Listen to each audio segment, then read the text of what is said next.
Okay,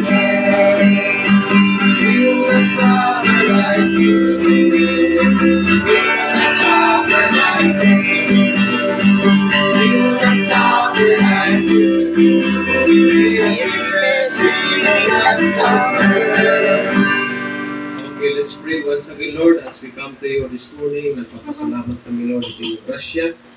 Ito yung dakulog na bidisyon na pinhatag, yung pakita at yung mga anak.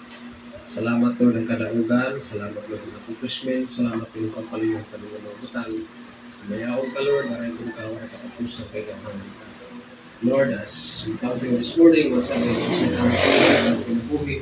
Kasi kasing-kasing kung ano ba ang pakyasan, may nabatin ng kabangan. Ano pa rin na una, pamagla kasing-kasing rabuhan man. Pinaagad din ng baraan na lugo, hingasi kami, hinugi kami. Na mahimo kami rin din tapos din ng kabangan na ngayon kumarawat ng panalangin ng Once again, kung naman pa rin kong this time, wala din mo makasamok, makaristra, wala din mo makasagabal. At once again, Lord, ikaw din mo palayo, pinagkikabaran yung Espiritu, tayo kami kaaram. Pag-intinit yung pulo ng Bright Spirit, ang right attitude mo, ang attitude mo, yung power and your last, na blessing kami matapusan.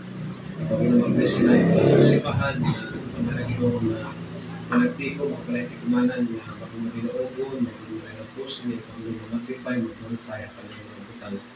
Ayaw pag-upit among kaway sa tanas, Lord, yung mag-pinaugot yung maglalo. Na ayaw ginulog mag-start, kung among panagtigo, itang pag-uhato, yung ginulog punong pag-uhato.